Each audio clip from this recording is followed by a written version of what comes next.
ಮಳೆ ಬಂದೆಲ್ಲ ಫುಲ್ ಸೋರ್ಬಿಟ್ಟಿನಿ, ನೀರೆಲ್ಲ ನಿಂತ್ಕೊಂಡ್ಬಿಟ್ಟೈತೆ ಸರ್. ಇರೋದ್ರ ಸ್ವಲ್ಪ ಸಹಾಯ ಮಾಡಿ ಸರ್ಕಾರ. ಯಾರು ಇಲ್ಲ, ನಾನ ಪಾಪ ಇಬ್ರು. ನಮಸ್ಕಾರ, ನಾನು ನವೀನ್ ಕಿಲಾರ್ಲಹಳ್ಳಿ.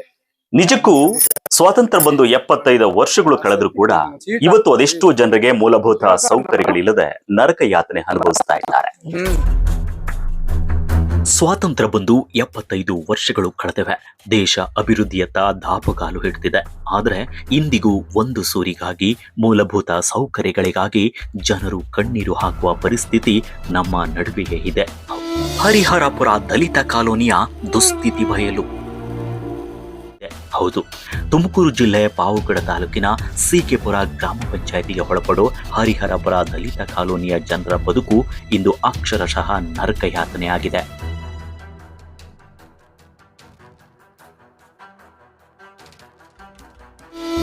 ಹಾವು ಚೇಳುಗಳ ನಡುವೆ ದಿನ ಕಳೆಯುತ್ತಿರೋ ಕುಟುಂಬಗಳು, ಜೀವ ಭಯದ ನಡುವೆ ದಿನ ಕಳೆಯುತ್ತಿರೋ ಈ ಕುಟುಂಬಗಳ ನೋವಿನ ಕತೆ ಇಲ್ಲಿದೆ ನೋಡಿ. ಈ ದೃಶ್ಯಗಳನ್ನ ನೋಡಿದರೆ ಸಾಕು, ಇಲ್ಲಿನ ಜನರ ಬದುಕು ಎಷ್ಟು ದುಸ್ತರವಾಗಿದೆ ಅನ್ನೋದು ಅರಿವಾಗುತ್ತದೆ. ಕುಸಿದು ಬೀಳುತ್ತಿರೋ ಮನೆಗಳು, ಬಿರುಕು ಬಿಟ್ಟ ಗೋಡೆಗಳು, ಮೇಲ್ಛಾವಣಿಯಿಂದ ಉದುರುತ್ತಿರುವ ಮಣ್ಣು, ಮಳೆ ಬಂದರೆ ಮನೆಯೊಳಗೆ ನುಗ್ಗುವ ನೀರು. ಇದೇ ಪರಿಸ್ಥಿತಿಯಲ್ಲಿ ಒಂಟಿ ತಾಯೊಬ್ಬರು ಬದುಕಿನ ಹೋರಾಟ ನಡೆಸುತ್ತಿದ್ದಾರೆ.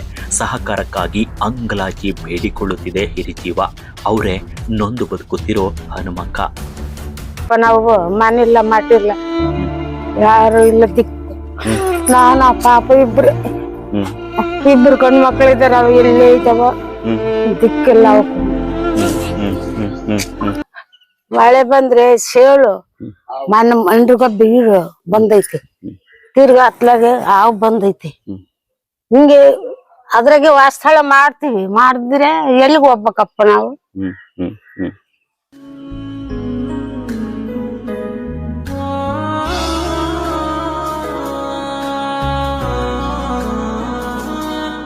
ಅಷ್ಟೇ ಏನೋ ಒಂದು ಮಾಡ್ಕೊಂಡು ಇದಾರೆ.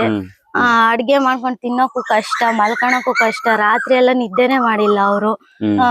ಎದ್ದೆದ್ದು ಕುತ್ಕೊಳೋದೇ ಆಗೈತೆ ಅವ್ರ ಪರಿಸ್ಥಿತಿ. ಮಳೆ ಬಂದೆಲ್ಲ ಫುಲ್ ಸೋರ್ಬಿಟ್ಟಿನಿ, ನೀರೆಲ್ಲ ನಿಂತ್ಕೊಂಡ್ಬಿಟ್ಟೈತೆ ಸರ್. ಯಾರು ಕೇಳೋರಿಲ್ಲ, ಏನಿಲ್ಲ. ಇದಕ್ಕೇನಾದ್ರು ಒಂದು ಉಪಕಾರ ಮಾಡ್ಕೊಡ್ಬೇಕು ಅಂಬುದೇ ನಮ್ ಇದು ಅಷ್ಟೇ ಸರ್. ಅವ್ರಿಗೆ ಇದಾಗುತ್ತೆ, ಹುಷಾರಿಲ್ದಂಗ ಆಗುತ್ತೆ, ಆದ್ರೆ ಯಾರು ನೋಡೋರು ಅಂತಂದ್ ಹೇಳ್ಬಿಟ್ಟು ಎಲ್ಲೂ ಹೋಗಲ್ಲ ಸರ್. ಮನೆಗೇನೆ ಪೆನ್ಷನ್ ಬಂದಿದ್ರಾಗೇನೆ ಮನೆ ಮೇಂಟೈನ್ ಮಾಡ್ಕೊಂಡು ಇದ್ದಾರ ಅಷ್ಟೇ ಸರ್. ಒಂದ್ ಸಹಾಯ ಮಾಡಿ ಅನುಕೂಲ ಮಾಡ್ಕೊಡ್ರಿ ಅವ್ರಿಗೆ ಅಷ್ಟೇ. ಕುಸಿದ ಮನೆಯಲ್ಲಿ ಹಸಿದ ಜೀವಗಳ ಪ್ರಾಣ ಭಯದ ಆತಂಕ. ಹಲವು ವರ್ಷಗಳಿಂದ ಸುರಕ್ಷಿತ ಸೂರಿಗಾಗಿ ಕಾಯುತ್ತಿರುವ ಈ ತಾಯಿ ಹನುಮಕ್ಕನ ಕಣ್ಣಲ್ಲಿ ಇಂದು ಕಣ್ಣೀರು ಬಂದು ಹೋಗುತ್ತಿದೆ. ಆದರೆ ನೋವು ಮಾತ್ರ ದಿನದಿಂದ ದಿನಕ್ಕೆ ಹೆಚ್ಚಾಗುತ್ತಿದೆ. ಕಳೆದ 5-6 ವರ್ಷಗಳಿಂದ ಮನೆಯ ಮೇಲ್ಛಾವಣಿ ಕುಸಿಯುತ್ತಲೇ ಬಂದಿದ್ದು, ಇತ್ತೀಚಿನ ಮಳೆಗೆ ಮನೆಯ ಒಂದು ಭಾಗ ಸಂಪೂರ್ಣ ಬೀಳುತ್ತಿದೆ. ಮಲಗಲು ಜಾಗವಿಲ್ಲ, ಅಡಿಗೆ ಮಾಡಲು ಸ್ಥಳವಿಲ್ಲ. ಪ್ರತಿದಿನ ಜೀವ ಭಯದಲ್ಲೇ ದಿನ ಕಳೆಯುವಂತಾಗಿದೆ. ಇನ್ನು ಹಾವು ಚೇಳುಗಳು ಮನೆಗೆ ನುಗ್ಗೋದು ಇಲ್ಲಿ ಸಾಮಾನ್ಯವಾಗಿದೆ. ಹಲವು ಬಾರಿ ಅವುಗಳ ದಾಳಿಗೆ ಒಳಗಾದರೂ ಕೂಡ ಬೇರೆ ದಾರಿ ಕಾಣದೆ ಇದೇ ಮನೆಯಲ್ಲಿ ಜೀವನ ಸಾಗಿಸ್ತಾ ಇದ್ದಾರೆ. ಇದು ಕೇವಲ ಈ ಕುಟುಂಬದ ದುಸ್ಥಿತಿ ಮಾತ್ರವಲ್ಲ. ಇಡೀ ಹರಿಹರಪುರ ದಲಿತ ಕಾಲೋನಿಯಲ್ಲಿ 100ಕ್ಕೂ ಹೆಚ್ಚು ಅಧಿಕ ಮನೆಗಳಿವೆ. ಅದರಲ್ಲಿ ಅರ್ಧದಷ್ಟು ಮನೆಗಳ ಜನರು ಇದೇ ಸಂಕಷ್ಟದ ಬದುಕನ್ನು ನಡೆಸುತ್ತಿದ್ದಾರೆ.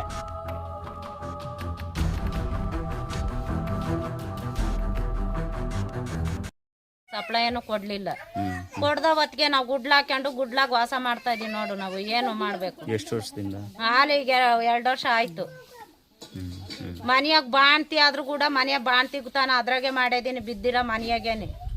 ಅವಾಗ ಯಾರು ಕಿವಿಗೆ ಹಾಕೊಂಡ್ಲಿಲ್ಲ, ಏನು ಸಪ್ಲೈನು ಕೊಡ್ಲಿಲ್ಲ. ಬಂದು ನೋಡ್ಕೊಂಡ್ರು, ಫೋಟೋ ಕಳ್ಸಿದೀವಿ ಯಾಕೆ. ನಮ್ಗೆ 4 ಮಕ್ಕಳು, ಅದ್ರಾಗ ಮೊಮ್ಮಕ್ಕಳು ಬಾಣಿತಾನ ಇಲ್ಲೇ ಮಾಡ್ಕೊಂಡು ಇಲ್ಲೇ ಇದೀವಿ ಎಲ್ಲಾನ. ಇಂಥವಾದ್ರೆ ಹಂಗ್ಸ ನಮ್ಗೆ ನಾವು ಜೀವನ ಮಾಡೋದೇ ಕಷ್ಟ ಐತೆ. ನನಗೆ ಬೇರೆ ಹುಷಾರಿಲ್ಲ, ಎಲ್ಲಿ ಹೋಗಲ್ಲ, ಏನಿಲ್ಲ, ಮನೆಯಲ್ಲಿ ಇರೋದು. ಸಾಲು ಸಾಲು ಮಣ್ಣಿನ ಹಂಚಿನ ಮನೆಗಳು, ಚಪ್ಪರದ ಗುಡಿಸಲುಗಳು, ಮಳೆ ಬಂದರೆ ನೀರಿನಲ್ಲಿ ಬಳುಕುವ ಮನೆಗಳು. ಇಂದಿಗೂ ಸಮರ್ಪಕ ರಸ್ತೆ ಇಲ್ಲ, ಚರಂಡಿ ವ್ಯವಸ್ಥೆ ಇಲ್ಲ, ಮೂಲಭೂತ ಸೌಕರ್ಯಗಳ ಕೊರತೆಯಿಂದ ಜನರು ಸಂಕಷ್ಟದ ಜೀವನ ನಡೆಸ್ತಾ ಇದ್ದಾರೆ. ಮುರಿದು ಬಿದ್ದ ಮನೆಗಳಲ್ಲಿ ಬಾಣಂತಿ ಹೆಣ್ಣು ಮಕ್ಕಳನ್ನ ಸಾಕಬೇಕಾಗಿದೆ ಅಂತ ತಾಯಂದಿರು ಕಣ್ಣೀರನ್ನ ಹಾಕ್ತಿದ್ದಾರೆ. ನೋಡಿದ್ರೆ ಬಾಣ್ತಿ ಸರ್, ಮನೆ ಕಡೆ ಯಾರು ನಡೆಸೋದಿಲ್ಲ. ಗೌರ್ಮೆಂಟ್ ಕಡೆಯಿಂದ ಏನಾದರೂ ನಮ್ಮ ಅಪ್ಪ ನಮಗೆ ವ್ಯವಸ್ಥೆ ಮಾಡಿಕೊಡ್ಬೇಕು ಸರ್. ಇದನ್ನೇ ನಾನು ಕೇಳ್ಕೊಳ್ಳೋದು. ನಮಗೆ ವ್ಯವಸಾಯ ಮಾಡೋಕ್ಕೆ ಸಹ ಏನು ಭೂಮಿ ಇಲ್ಲ ಸರ್, ಉಳ್ಕೊಳ್ಳೋದಕ್ಕೂ ಏನಿಲ್ಲ ಅಂತ ಪರಿಸ್ಥಿತಿ ಆಗಿದೆ. ಸರ್ಕಾರ ಇದನ್ನ ಗಮನಕ್ಕೆ ಹಾಕಬೇಕಂತ ಹೇಳ್ತಾ ಇದ್ದೀನಿ ಸರ್. ಎಷ್ಟೋ ಜನ ಬಡತನದಲ್ಲಿ ನೊಂದು ಬೆಂದಿರೋರಿದ್ದಾರೆ ಸರ್. ದಯವಿಟ್ಟು ನಿಮ್ಮ ಕೈ ಮುಟ್ಟಿ ಕೇಳ್ತೀನಿ ಸರ್, ಬಡತನದಾಗಿರೋದ್ರಲ್ಲಿ ಸ್ವಲ್ಪ ಸಹಾಯ ಮಾಡಿ. ಸರ್ಕಾರ ಇದನ್ನ ಕ್ರಮಗೊಳ್ರಿ. ಇದನ್ನೇ ಎಲ್ಲರೂ ಬಡವರು ಕೇಳ್ಕೊಳ್ತಾ ಇರೋದು. ನಿಮ್ಮನ್ನ ದಯವಿಟ್ಟು ಇದನ್ನ ಗಮನ ಹರಿಸ್ರಿ. ಎಲ್ಲ ಬಡವರು ಇರೋ ತುಂಬಾ ಜನ ಬಡವರು ಇದ್ದಾರೆ ಇಲ್ಲಿ ಸರ್.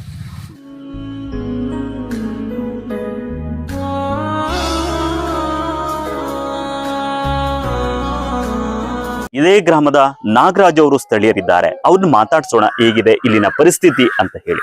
ಸರ್ ನಮಸ್ತೆ. ಸರ್ ನಮಸ್ತೆ. ಈಗ ನಾವು ಹರೇರಪುರ ಗ್ರಾಮದಲ್ಲಿ ಹನುಮಕ್ಕ ಅವರ ಮನೆ ನೋಡಿದೀರಾ ನೀವು? ಯಾಕೆ ಅಂದ್ರೆ ಈ ತರದ ಮಳೆ ಬಂದು ಇನ್ನೇನು ಕೆಲವೇ ದಿನಗಳಲ್ಲೇ ಬಿದ್ದೋಗಿದೆ. ಅದು ರಾತ್ರಿ ಕೆರೆ ಆಗಿದೆ. ಅದು ಕೆರೆ ಹಾಕಿ ಹಾವುಗಳು, ಚೇಳುಗಳು ಎಲ್ಲ ಬೀಳ್ತಿದೆ. ಯಾಕಂದ್ರೆ ಹಳೆ ಮನೆ ಆಗಿರೋದ್ರಿಂದ, ಜನತೆ ಮನೆ ಆಗಿರೋದ್ರಿಂದ, ಮಣ್ಣಿನ ಮನೆ, ಹಾಗಾಗಿ ಅದ್ರಲ್ಲಿರ್ತಕ್ಕಂಥ ಎಲ್ಲ ಚೇಳು ಹಾವುಗಳೆಲ್ಲ ಬರ್ತಿದಾವೆ. ಈ ತರದ ಮನೆಗಳು ಸಾಕಷ್ಟಿದಾವೆ ನಮ್ಮ ಕಾಲೋನಿಯಲ್ಲಿ, ಹರೇರಪುರ ಕಾಲೋನಿಯಲ್ಲಿ. ಈ ಚರಂಡಿ ವ್ಯವಸ್ಥೆ ಆಗಿರ್ಬೋದು, ರೋಡಿನ ವ್ಯವಸ್ಥೆ ನೋಡ್ರಿ, ನೀವೇ ನೋಡಿದ್ರಲ್ಲ ಎಷ್ಟು ನೀರ್ ನಿಂತಿದೆ. ಅದೇ ರೀತಿ ಇದೇ ತರದ ಮನೆಗಳು, ಹೆಂಚಿನ ಮನೆಗಳು ಅಲ್ಲೇ ಎದುರುಗಡೆ ಕಾಣಿಸ್ತಾ ಇದೆ.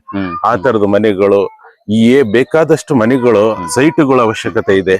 ಸೊ ಹಾಗಾಗಿ ಇದಕ್ಕೆ ಸಂಬಂಧಪಟ್ಟ ಅಧಿಕಾರಿಗಳು, ಇಲಾಖೆಗಳು ಈ ಕಡೆ ಗಮನ ಹರಿಸಿ, ನಾವ್ ಈ 20ನೇ ಶತಮಾನದಲ್ಲಿ ಇದೀವಿ. ನಾವು ಕಂಪ್ಯೂಟರ್, ನಾವು ಇದಕ್ಕೆ ಗಗನಯಾನ ಮಾಡ್ತಾ ಇದೀವಿ, ಚಂದ್ರಲೋಕಕ್ಕೆ ಹೋಗಿದೀವಿ ಅಂತಿದೀವಿ. ಇಲ್ಲಿ ನಮ್ಗೆ ಉಳ್ಕೊಳಕ್ಕೆ ಅಷ್ಟು ನೆಲೆ ಇಲ್ದಂತ ಪರಿಸ್ಥಿತಿ ನಿರ್ಮಾಣ ಆಗಿದೆ. ಅಂದ್ರೆ ಇದು ಶೋಚನೀಯ ಸ್ಥಿತಿ. 15-20 ವರ್ಷ ಆಯ್ತು, ಅಲ್ಲಿಂದ ಇಲ್ಲಿವರೆಗೂ ಮನೆಗಳೇ ಬಂದಿಲ್ಲ ಸರ್. ಯಾವುದೇ ಕಾರಣಕ್ಕೂ ಇಲ್ಲಿ ಮನೆಗಳೇ ಬಂದಿಲ್ಲ. ಬೇಕಾದ್ರೆ ನಿದರ್ಶನ ಕೊಡ್ತೀನಿ. ಪ್ರತಿ ಗಲ್ಲಿಲ್ಗೂ ಹೋಗೋಣ, ಗಲ್ಲಿಲು ತೋರಿಸ್ತೀನಿ ನಾನು. ಈಗ ಈ ತರ ಬಿದ್ದಿರೋ ಮನೆಗಳನ್ನ ನಂದೇ, ನಾನು ಇವಾಗ ಬೈಟ್ ಕೊಡ್ತಾ ಇದ್ದೀನಲ್ಲ, ನಂದೇ ಮನೆನೆ ಬಿದ್ದಿದೆ. ಬೇಕಾದ್ರೆ ಬನ್ನಿ ತೋರಿಸ್ತೀನಿ ನಾನು.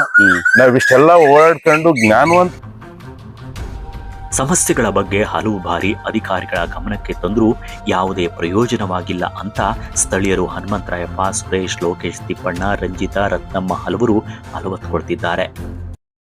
ಕಾಲೋನಿಯಲ್ಲಿ ನಾವು ಇವ್ರ ಜೊತೆ ಬದುಕ್ತಾ ಇದೀವಿ ಸರ್. ಇವ್ರ ಕಷ್ಟ ಕಾರ್ಪಣ್ಯಗಳನ್ನ ಕಣ್ಣಾರೆ ನೋಡ್ತಾ ಇದೀವಿ ಸರ್. ಎಷ್ಟು ದುಃಖ ಆಗತ್ತಂದ್ರೆ, ಇಲ್ಲಿ ಇವ್ರಿಗೆಲ್ಲರಿಗೂ ಒಂದೊತ್ತು ಊಟಕ್ಕೆ ಏನೋ ಒಂದಷ್ಟು ರೇಷನ್ ಕಾರ್ಡಿಂದ ಬರೋದ್ರಿಂದ ಜೀವನ ಮಾಡ್ತಾ ಇದಾರೆ.